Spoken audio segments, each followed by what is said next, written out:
gratidão, muito boa noite para você. Vamos consagrar esse tempo da palavra diante do Senhor, esse tempo tão precioso que nós temos para ouvir a voz do Senhor. Você pode colocar a mão no seu coração e pedir ao Espírito Santo revelar ao seu coração cada verdade, cada princípio.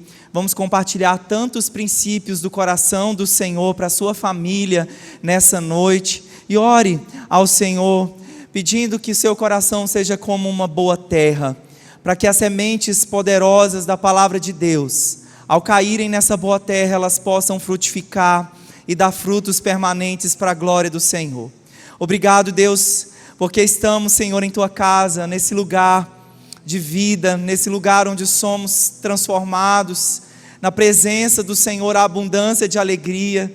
Graças Te damos, Senhor, pelo privilégio de congregar, pelo privilégio, Senhor, de estarmos em comunhão, de sermos bênção, de encorajarmos uns aos outros, de consolarmos uns aos outros, de declararmos palavra de vida uns aos outros. Obrigado por esse corpo.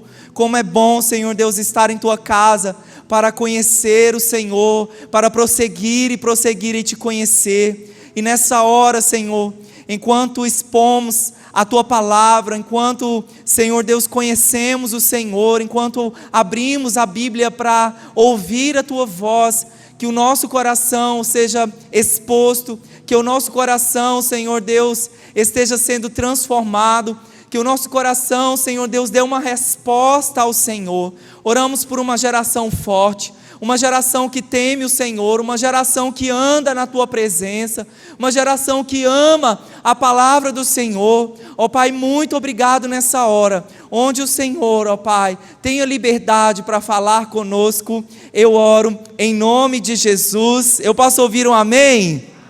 Amém. Glória a Deus.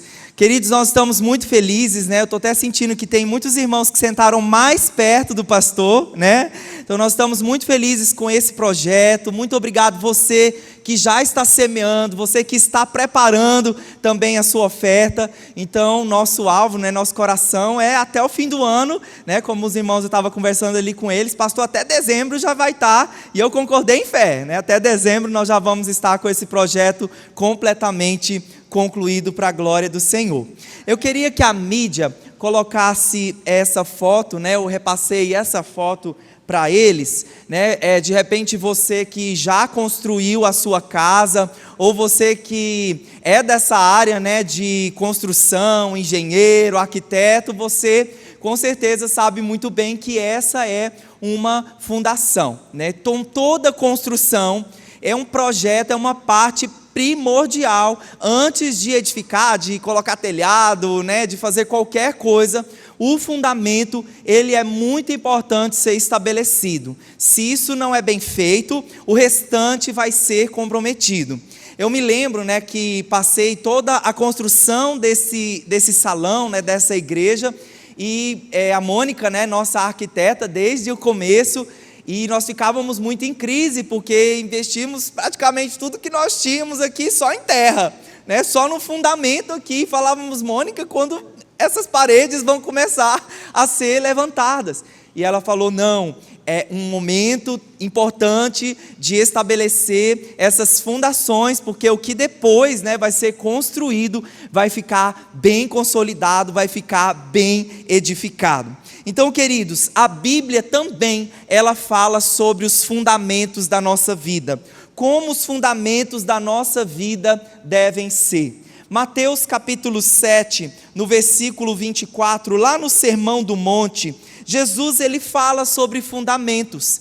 O nosso Salvador, o nosso Senhor, Filho de Deus, Jesus nos ensinou como deve ser o fundamento da nossa vida. Acompanhe a leitura comigo, Mateus 7, versículo 24.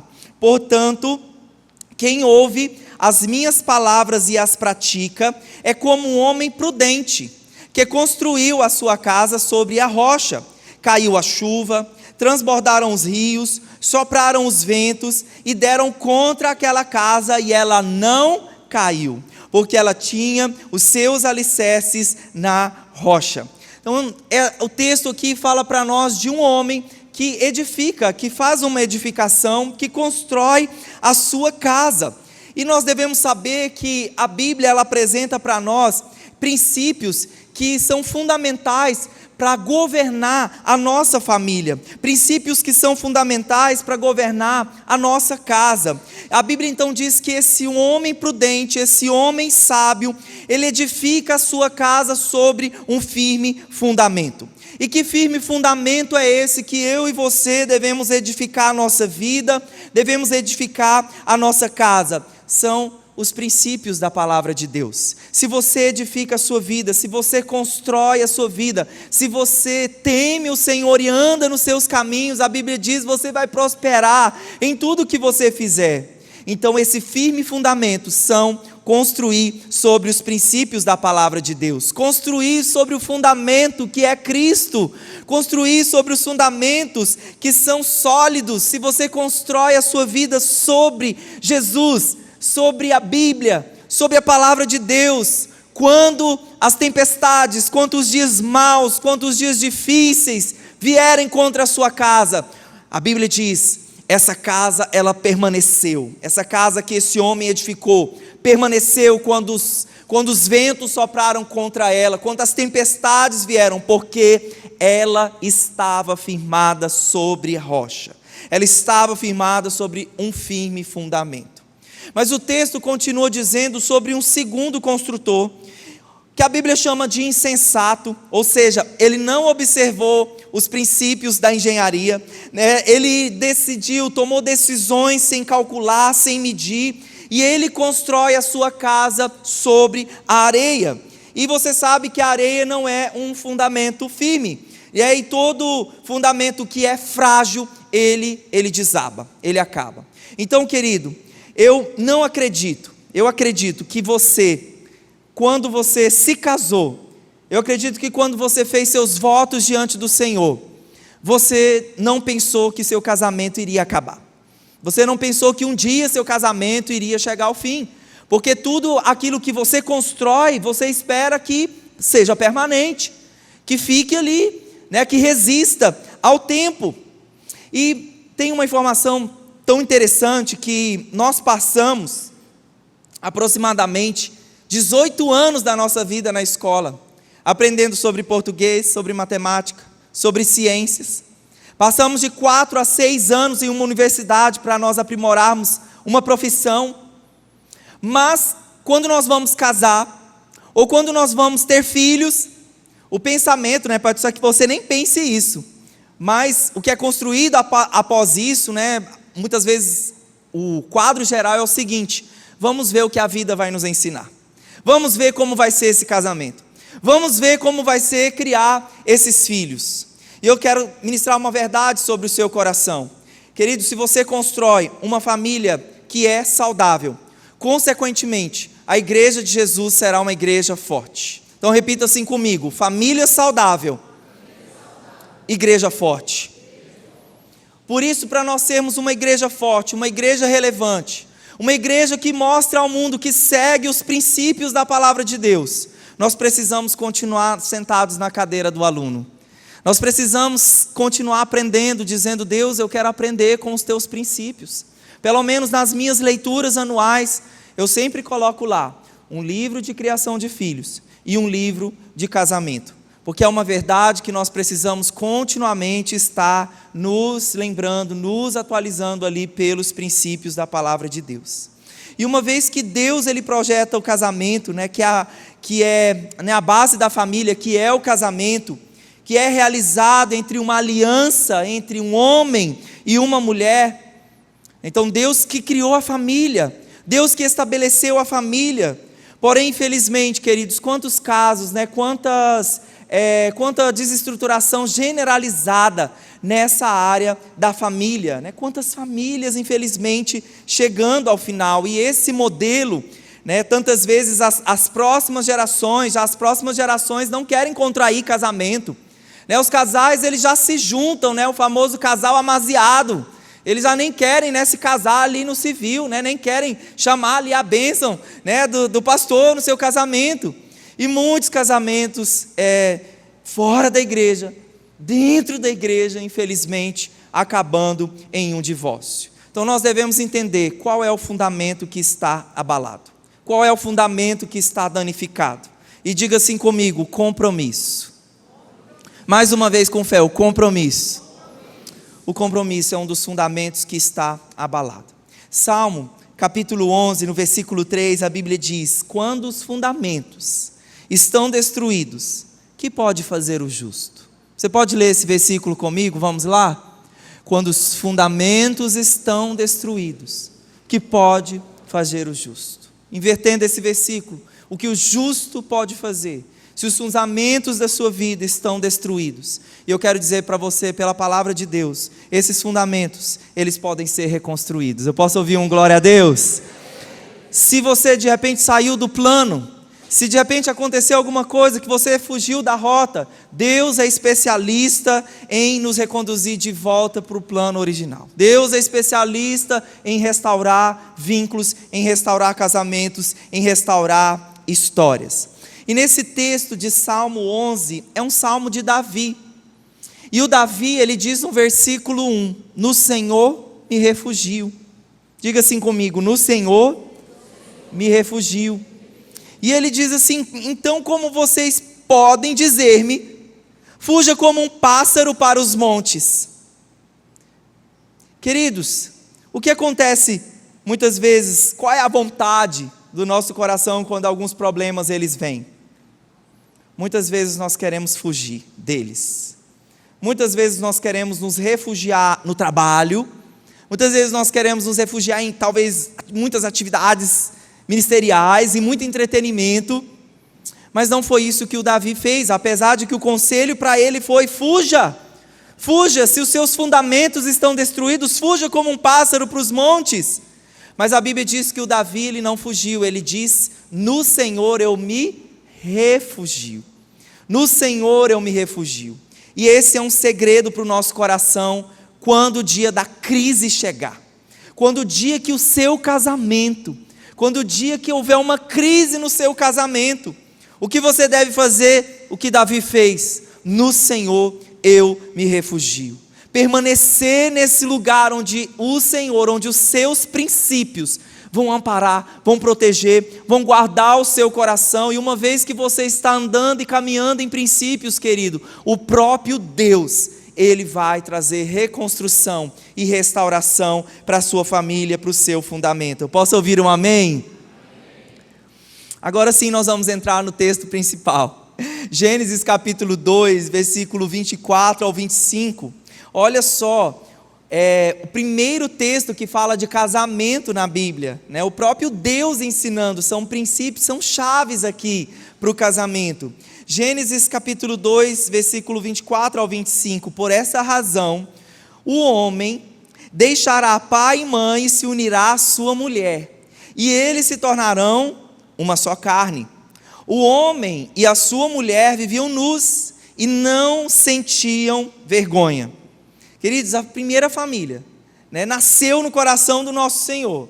E se nasceu no coração do Senhor, se o Senhor estava lá no dia do primeiro casamento, o Senhor, Ele sabe de tudo, o Senhor conhece tudo, Ele que pode dar e direcionar e dizer para mim e para você como a família deve funcionar. Não são pessoas fora do casamento, não são profissionais aí, né, terapeutas, psicólogos, psiquiatras, apesar de serem maravilhosos, importantes, mas não são eles que podem opinar acerca dos princípios que devemos viver. O casamento, o casal deve viver sobre os princípios da palavra de Deus. E Deus orientou o primeiro casal a viver de uma forma, de um relacionamento que nutrisse um ao outro, né? Que preenchesse um ao outro. Deus nos ensinou que o casamento, ele deve ser celebrado, ele deve ser uma união de celebração, de alegria, de comunhão prazerosa. E Deus deixou muito claro aqui para Adão e Eva que a vida a dois, que o casamento, ele não é um fruto do acaso.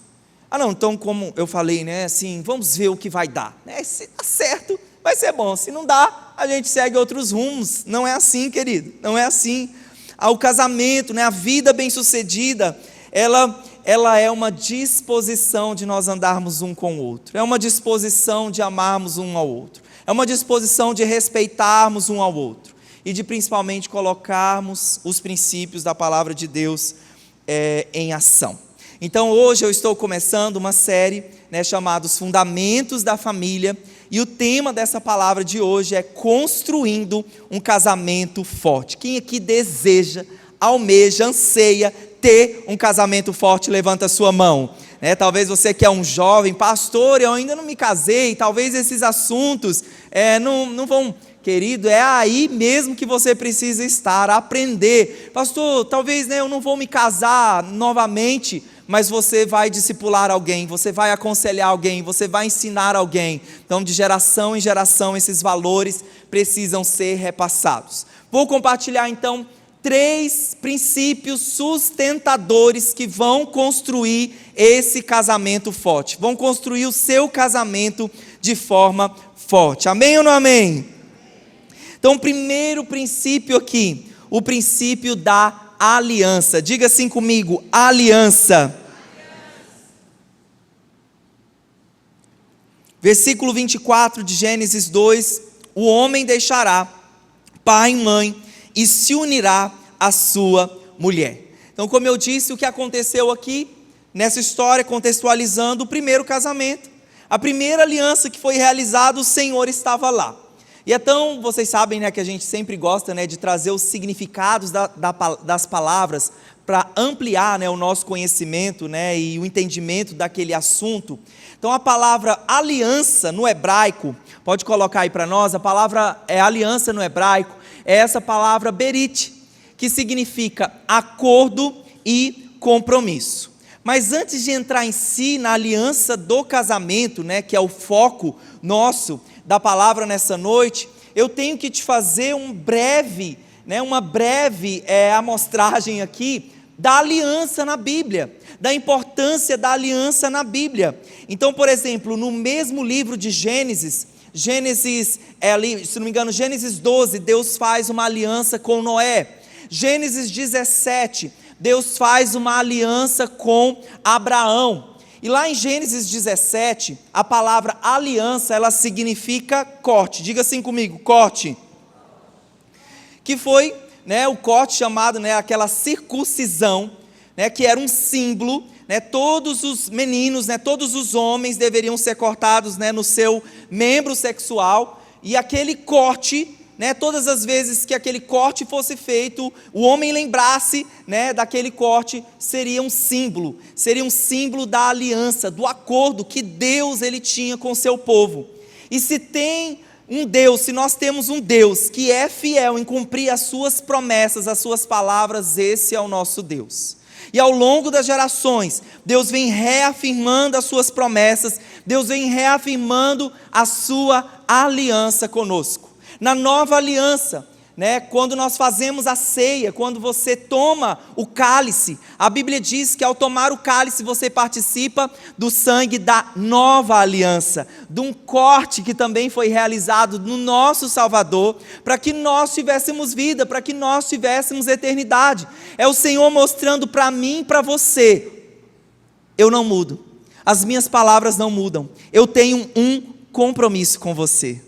Eu tenho um compromisso com a sua vida. Eu tenho um compromisso em cumprir as minhas promessas ao longo das gerações. Então você e eu, nós temos um Deus de aliança. Diga assim comigo, eu tenho um Deus de aliança.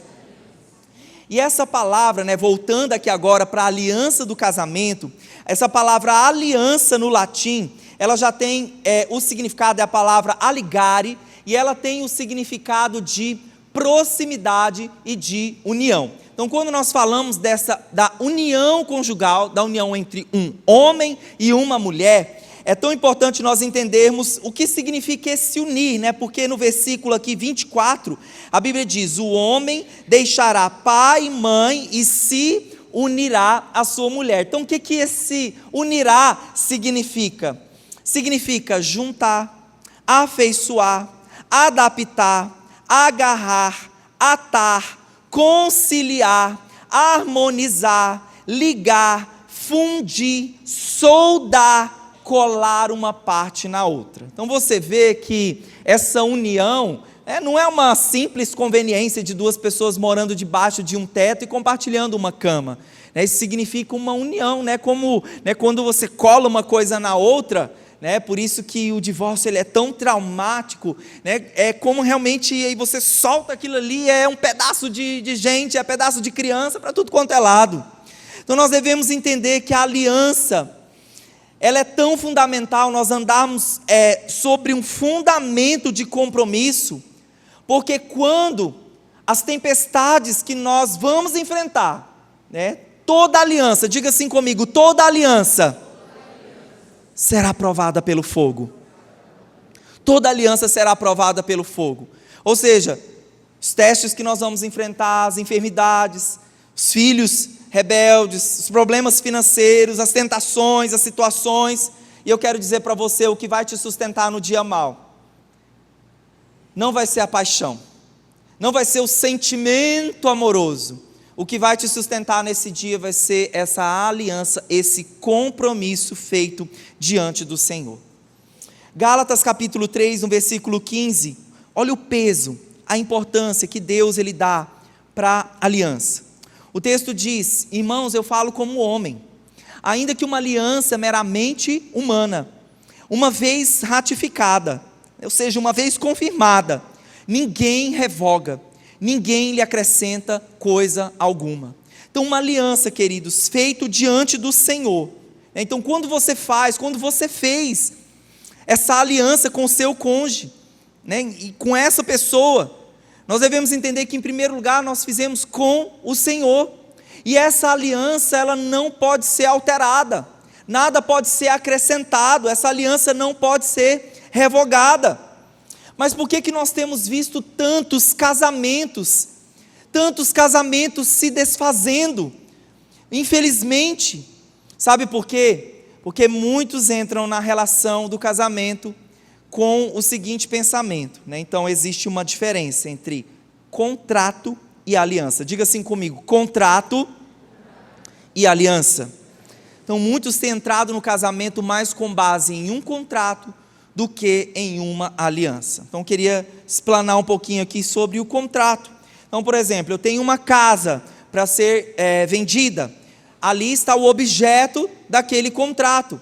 Eu só entrego aquela casa caso aquela pessoa que tem interesse em comprar, ela transfira para a minha conta o valor que aquela casa é digno de ser vendido. Então isso é um acordo comercial. Isso é um acordo. Se me pagar, eu entrego a casa. Mas não é isso que tem acontecido na casa e na vida de muitas pessoas, como se fosse um sistema de trocas. Se meu esposo ele me levar para o shopping hoje, à noite vai ter. Ou se minha esposa me fazer aquela comida maravilhosa, eu vou levar ela para aquela viagem dos sonhos. Então essa relação, apesar de não ser monetária, não ser dinheiro que está sendo trocado, mas parece realmente mais um acordo comercial. Se ele me amar, eu respeito. Se ela me respeitar, eu amo ela. E é assim que essa relação contratual é estabelecida, e com certeza esse fundamento, ele é um fundamento muito frágil. Ele é um fundamento que qualquer coisa pode derrubar esse fundamento. Então algumas pessoas, como eu disse, elas se sentem desobrigadas, já que elas não são amadas. Então se não estou recebendo amor, então estou desobrigado a ficar nessa relação. Então, querido, esse entendimento de contrato é inadmissível em uma aliança, em um compromisso de uma aliança. Qual que é o entendimento da aliança? O entendimento da aliança é que esse compromisso, como eu falei, ele é feito diante do Senhor. Ele é um compromisso feito diante do Senhor, diante das pessoas, das testemunhas e principalmente diante daquela pessoa que eu estou no altar honrando, e declarando a minha fidelidade até que a morte nos separe. Então a aliança, tem três coisas sobre a aliança. A aliança, ela é um compromisso unilateral, ela é um compromisso irrevogável e é um compromisso indissolúvel. Então indissolúvel não se dissolve, irrevogável não pode ser anulado, não pode ser terminado, e ela é unilateral. O que significa esse unilateral? Independente se a outra parte vai cumprir a parte dela, eu fiz um compromisso diante de Deus. Eu farei a minha parte. Eu farei a minha parte. Já contei para vocês aqui uma história que eu ouvi da pastora Helena Tanuri. E ela contou de uma história que aconteceu nos Estados Unidos, de um cônjuge, de um marido, que procurou a sua esposa e confessou para ela que ele estava tendo uma relação homossexual.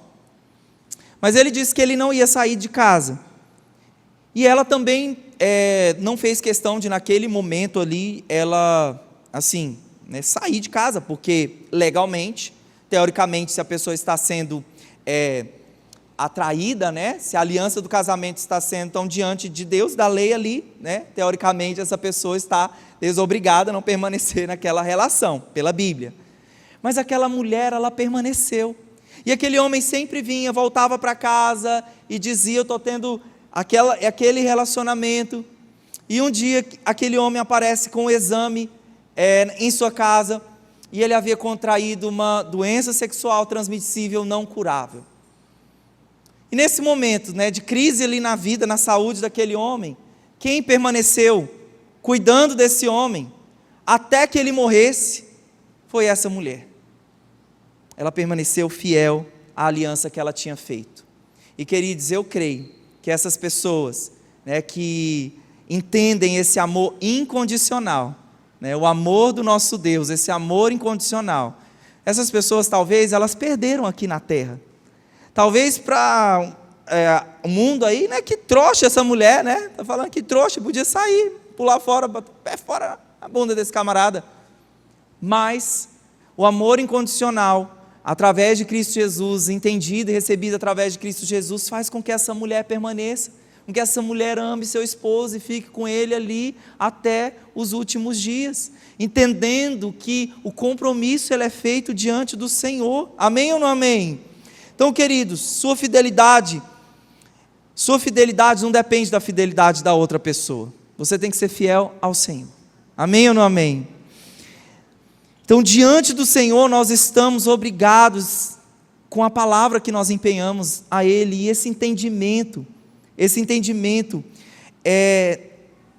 foi muito repassado de geração em geração. Então, olha só o que lá em Josué, capítulo 9, versículo 6, o que diz: foram a Josué no acampamento de Gilgal, e disseram a ele os homens de Israel: viemos de uma terra distante, queremos que façam um acordo conosco. Então o que aconteceu aqui? Na época das conquistas, então a ordem de Deus era conquistar, não era para fazer acordo nenhum com inimigo nenhum, era para conquistar as terras. Os gibeonitas, sabendo da potência que Israel era, os gibeonitas eles ficaram com medo de Israel, e eles trabalharam uma trama para enganar Israel. Então eles se vestiram com roupas rasgadas, eles realmente fizeram aquela novela, chegaram lá com cara de coitadinho, falaram para Josué e seus líderes ali que eles estavam passando fome e tudo mais: façam um acordo conosco, não nos maltratem.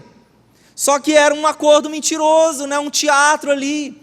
E a Bíblia diz que Josué não ouve a voz do Senhor, e Josué empenha a sua palavra com aquele povo ali. E aí depois eles descobrem que os gibeonitas, eles eram um povo muito bem, era um povo que não era aquilo que eles estavam mostrando. E aí, o que fazer? Não, você me enganou, vocês me enganaram, agora eu não vou colocar minha palavra aqui não. Negativo. Como eles fizeram um acordo, como eles empenharam a palavra deles, e o compromisso na palavra de Deus é tão importante, como eles empenharam a palavra deles. A Bíblia diz que por muitos anos, os israelitas ficaram protegendo e convivendo com os gibeonitas, porque diante do Senhor a sua palavra ela é muito importante. Mas não é isso que nós vemos por aí no dia a dia, infelizmente. Nós vemos por aí só mesmo às vezes relacionamentos de conveniência, pessoas que dizem assim: olha, conta comigo, eu vou estar lá no horário. E eu quero dizer para você, querido, Lógico, situações adversas podem acontecer, tá bom? Mas tem uma frase que diz que quem atrasa, trai. Por que quem atrasa, trai? Porque quem atrasa, né, você não está honrando um compromisso realizado, você não está honrando o tempo daquela pessoa. Por isso que aqui na igreja a gente sempre gosta de começar nossos lives, os cultos de celebração no horário, porque nós valorizamos o seu tempo, porque tempo hoje é uma moeda de troca também, porque tempo hoje é muito importante. E por que quem atrasa trai? Porque fala de fidelidade, fala de caráter. Então, querido, você empenhou a sua palavra, você empenha a sua palavra diante do Senhor. Se um dia você fez no altar a decisão de ser fiel até a morte, seja fiel até a morte, em nome de Jesus. Olha o que o Eclesiastes diz, Eclesiastes capítulo 5, versículo 4 e 5, quando você fizer um voto, cumpra-o sem demora, pois os tolos desagradam a Deus. Cumpra o seu voto. É melhor não fazer voto do que fazer e não cumprir. Então veja a importância, o peso que a palavra de Deus dá para a aliança e dá para o compromisso. E a aliança, querido, vai muito mais do que isso que está no seu dedo.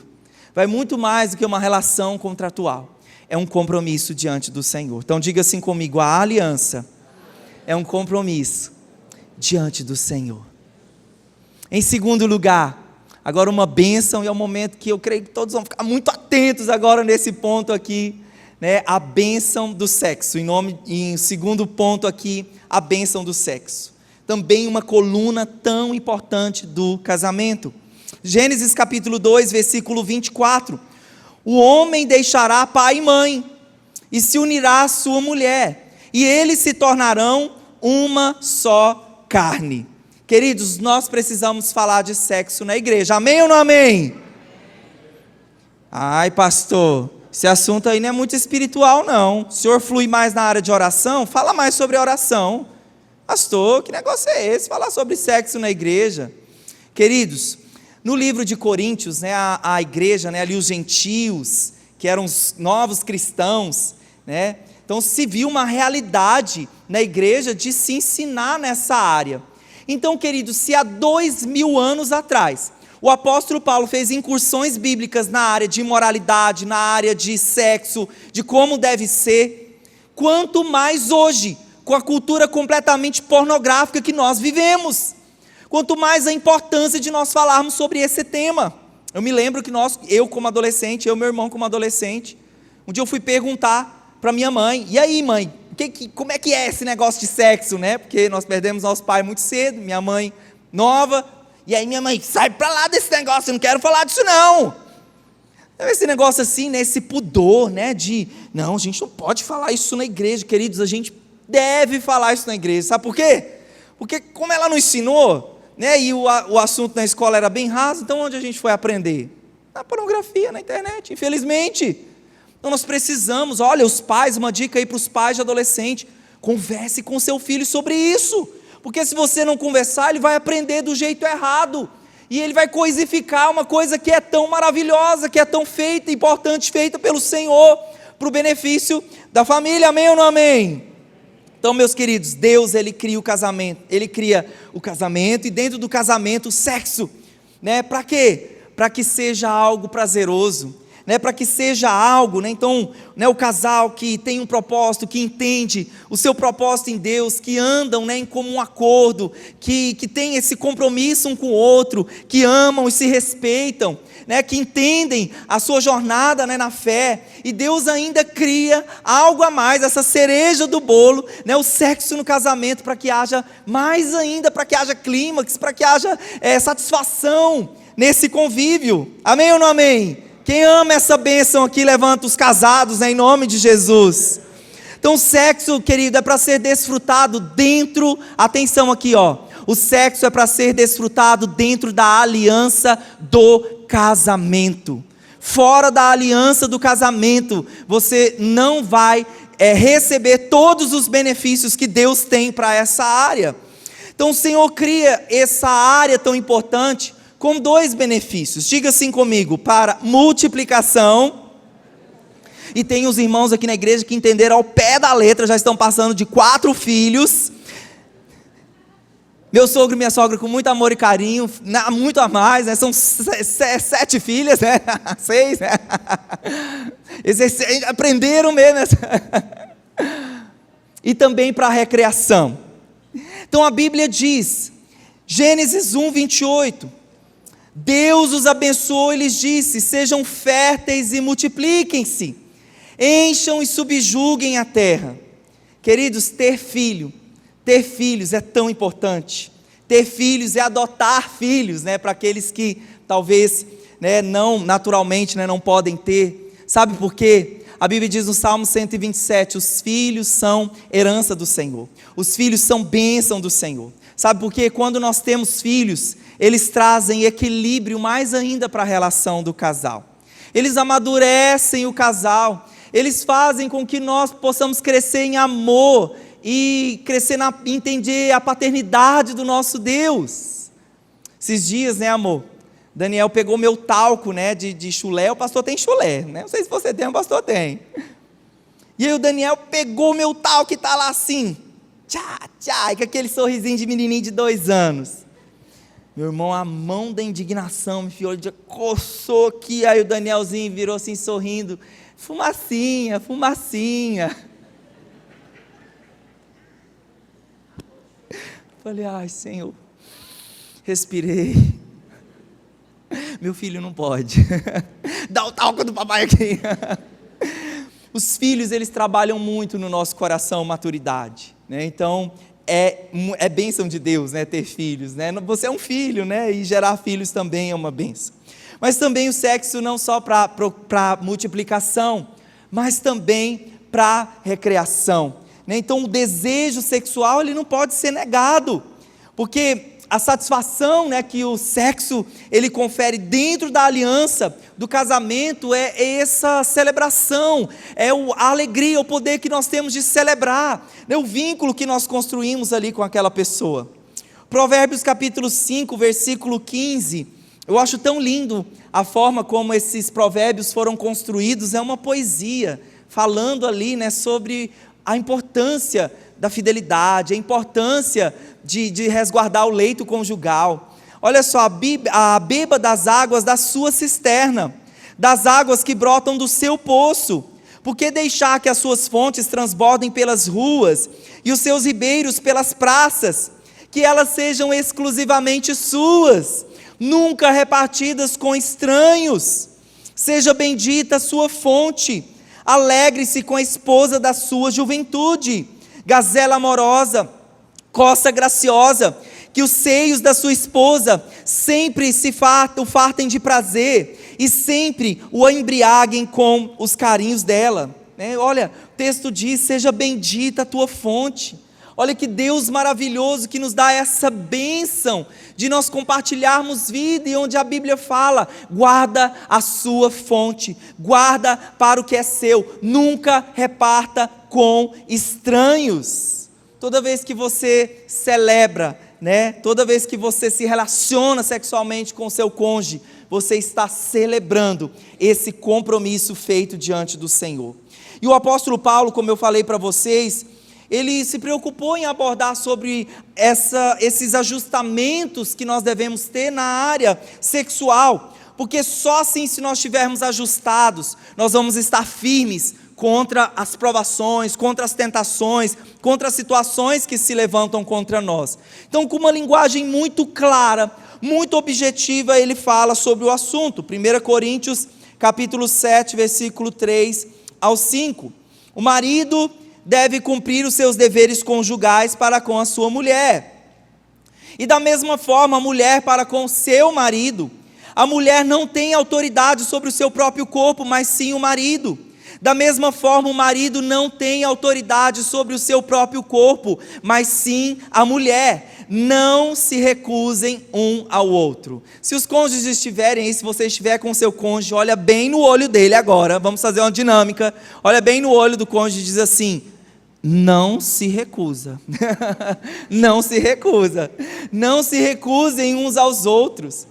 Então, queridos, a melhor maneira de nós alimentarmos, né, do casamento ser esse ambiente de nutrição e prevenir contra imoralidade sexual, contra pornografia, contra adultério, é nós mantermos uma dieta saudável nessa área também. Então, muitas vezes, quando os conflitos eles vêm, e minha próxima ministração para você no próximo domingo sobre os conflitos, né? Lógico, talvez eu não estou sendo tão completo nessa ministração, porque é um assunto tão vasto, né? Falar de família. Próximo domingo vamos falar sobre os conflitos. Mas quando os conflitos eles vêm, essa é uma área que perde logo força, porque o cônjuge ele começa a fazer ameaça. Se você, né, aquela base, né, contratual, e fazendo essas ameaças, né, e as famosas dores de cabeça aparecem, né? As famosas dores de cabeça. Não, estou com dor de cabeça, hoje não vai ter nada. E a falta de resolução de conflitos, a falta de inteligência emocional nessa área, pode levar com que os cônjuges eles fiquem aprisionados na armadilha chamada pornografia. Então, queridos, nós aprendemos com a voz da sabedoria dos nossos líderes. A pastora Meila sempre falou isso para a pastora Luana: alimenta a barriga do seu marido, não deixe ele sair de casa se ele não tiver alimentado, né? Nutre bem o seu marido. É lógico, queridos, que isso não é um atestado de safadeza. Então se minha mulher não me alimenta bem, eu vou descobrir uma piriguete lá fora, né, que vai me satisfazer. Não, né, não. Tem que ter um acordo de cumplicidade, de amor, de carinho, né, entre o casal, resolvendo os conflitos. Olha, eu e a pastora Luana, uma vez nós já dormimos 3 horas da manhã. Eu falei assim, eu tenho um princípio no meu coração, que a Bíblia diz: não se põe o sol sobre a vossa ira. Queridos, eu não consigo dormir, pastor Willy, não consigo dormir se eu tiver com conflito. Se eu souber que o irmão, né, sei lá, ficou chateado comigo, meu irmão, eu vou procurar o mais rápido possível, porque eu não quero deixar que Satanás fique, né, tipo em vantagem. Então, nós já tivemos uma vez, né, amor, 3 da manhã, eu falei, nós não dormimos enquanto nós não resolvemos, enquanto nós não nos perdoamos, enquanto nós não resolvemos essa situação. Eu creio que quando não tem resolução, Satanás dorme lá no meio da cama e ninguém dorme. E aí fica aquele ciclo, né, vicioso de conflito e nunca se acaba. Então, queridos, o casal ele precisa de ajustamento nessa área, né? Abrindo aqui um parênteses, né, tem uma conta, né, que os casais eles podem fazer, né, de quantas vezes seria suficiente, né, durante a semana. Então, qual é a conta? O marido, ele fala, quantas vezes o marido acha que é suficiente? Aí o marido, lógico, vai falar 7 vezes. Se tivesse um dia da semana, ele ia colocar 8, né? Aí agora, beleza, o marido coloca lá a quantidade, e aí tem marido que já está aqui feliz. Olha lá, olha o pastor falando. Aí agora a mulher, quantas vezes a mulher acha que é suficiente? Aí a mulher fala 2. Aí agora faz uma média. Junta, faz a soma e faz a média, e essa média, né, vai ser ali, né, vai ser agradável, né, porque é um acordo entre vocês. Queridos, o sexo é um termômetro do casamento, e eu queria perguntar para você, o seu casamento como está? Está frio ou está quente? Está frio ou está quente? Espero que esteja quente, amém ou não amém? Então, em primeiro lugar, a primeira coluna, a coluna da aliança, a coluna da bênção do sexo é feito pelo Senhor, é bênção de Deus para nós, precisamos exercitar e exercitar muito em nome de Jesus. E em terceiro lugar, a transparência, né? Faz um vínculo aqui com esse segundo ponto. Versículo 25 diz, o homem e a mulher viviam nus e não sentiam vergonha. Então você sabe quando você se casa, você tira a roupa, né? Você se desnuda, a pessoa conhece, né, todo o seu, né, o lado de fora. Mas muitas pessoas, né, então só que essa questão de nudez, ela não é só física, ela também é emocional. Então tantas pessoas que dividem a mesma cama, que têm relação sexual, mas são estranhos, não compartilham dos mesmos sonhos, não conversam sobre seus sentimentos. São pessoas completamente isoladas, que um está indo para uma direção e outro talvez está indo para outra. Pessoa, por exemplo, eu acho um absurdo isso, né? Então, por exemplo, o cara ter uma senha no celular e o cônjuge não saber a senha do celular. Irmão, você está escondendo o que do seu cônjuge? Ah, não, eu tenho um segredo ali com uma pessoa do meu trabalho. Irmão, isso é um grande risco. Seu cônjuge deve ter acesso ao seu coração mais do que qualquer outra pessoa. Então nós conhecemos, né, e vocês todos conhecem, né, um casal que é referência para mim, para a pastora Luana, né, o pastor Jackson e Meila. Algumas vezes já tive a oportunidade de viajar com eles. E pense num casal que se comunica o tempo todo, né? Então já tentei ouvir assim umas conversas, ficar ali assim, né, de butuco ouvindo umas conversas. Aí o pastor Jackson, Meila, atravessou um cachorro na rua. Né? Então eu fico assim impressionado. Mas para que tem a ver com isso? Porque assim, toda conversa, todo nível de amizade, todo nível relacional, começa com essas coisas assim. Mas é lógico, né? Então sempre eles estavam assim, saindo um pouquinho de perto um do outro, mas já conversando, mas já abrindo o coração, já falando um com o outro, e são um exemplo para mim. Né? Então sempre falo, amor, quero construir, quero ter esse nível relacional, né? Saindo de casa e conversando com você, você me perguntando, né? A Luana, eu tenho um pouco de dificuldade, né, com isso, né? A Luana, amor, me fala como tá, vamos desenvolver isso mais, amém ou não amém? Então é muito importante. A pastora Meila, ela fala assim, olha, o dia mais importante da minha semana é o dia do meu discipulado, mas não é o dia do discipulado dela com o discipulador deles, não, é o dia onde ela tem o tempo do casal, onde ela senta com o esposo para conversar, para abrir o coração. Então, queridos, nesse nível de comunicação, diga assim comigo, comunicação. No nível de comunicação, nós temos dois tipos de comunicação. Nós temos a comunicação tópica, diga assim comigo, tópica, e a comunicação relacional. E às vezes quando a gente senta com um casal para conversar, a gente pergunta, vocês estão conversando? Vocês estão abrindo o coração? E o casal diz assim, estamos abrindo o coração. Então beleza, fala aí o que vocês estão abrindo o coração. Não, eu pergunto se já pagou o boleto, já comprou a ração do cachorro, né? Ou seja, conversas, pastor Willy falou sobre sexo, meu Deus, que coisa, falta de espiritualidade, aí sai falando mal do pastor ali fora.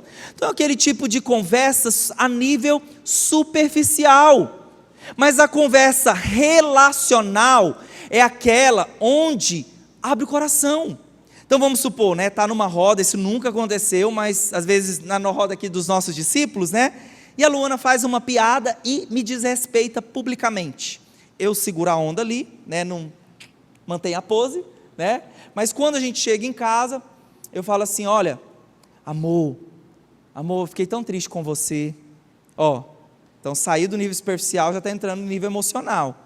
Amor, eu me senti tão desonrado, porque todo mundo riu de mim com aquele comentário que você fez. Amor, eu não gosto disso. Isso é construir um vínculo profundo, isso é ou não? Do que ficar só ali, né, tipo, conversando sobre coisas do dia a dia, um negócio tão superficial, né, tão raso. Então é necessário nós construirmos esse relacionamento nesse nível emocional, nesse nível onde nós abrimos o coração. Então o que é necessário para que o casal seja transparente, se desnude, né? É necessário confiança. Então diga assim comigo, na confiança, há segurança. Então, porque nós temos às vezes um clima de tanta insegurança e desconfiança, porque não está construindo relacionamentos, né, sobre esse aspecto que abre coração, né, sobre essa parte assim, né, de transparência. E eu queria compartilhar com vocês, já contei uma vez aqui, isso aconteceu há mais ou menos uns 5 anos, eu entrei em uns sites indevidos da internet, né, estava muito curioso e fiquei lá vacilando e acabei caindo ali num site de pornografia.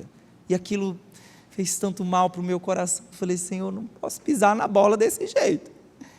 E aí procurei meu discipulador, pastor Jackson, olha, com muita dificuldade para contar essas coisas, né? Muito difícil abrir o coração nessa área, né? Porque lida com o altar da reputação, né? Lida com né? Olha, enfim, então, pastor, eu quero confessar, né, e tudo mais, estou arrependido. Ele orou por mim, e dessa vez, ele falou assim, Willy, vamos fazer uma dinâmica diferente, eu queria que você contasse para Luana. Eu queria que você tivesse coragem de contar para sua esposa isso que está acontecendo. É mesmo? Tá bom. Tive coragem. Cheguei, amor, tem que te contar uma coisa, né? Rodeei, né, o toco várias vezes, né? Naquele dia, né, a graça que a Luana ouviu aquela informação, me perdoou, e eu ganhei mais uma aliada, né, ali na transparência, né, no vínculo da transparência, para construir o nosso casamento. Então eu tenho sempre uma discipuladora que fica me perguntando, e aí, como está naquela área? Está em vitória? Não está vacilando não, né, meu amor? Então é tão importante nós construirmos essa relação. Então, querido, se você não tem alguém que você procure, para que realmente Satanás não fique ele dominando algumas áreas da sua vida, principalmente nessas áreas de imoralidade, né, de adultério, né? Já o adultério começa emocional dessa forma, porque Jesus falou, se o teu olho faz pecar, então procure alguém para ser transparente, tenha coragem de compartilhar com a sua esposa, para que ela te auxilie, te ajude nesse ponto, amém ou não amém? Então nós falamos dessas três colunas sustentadoras aqui do casamento, a aliança, a bênção do sexo e a transparência. Queria que você ficasse em pé no seu lugar,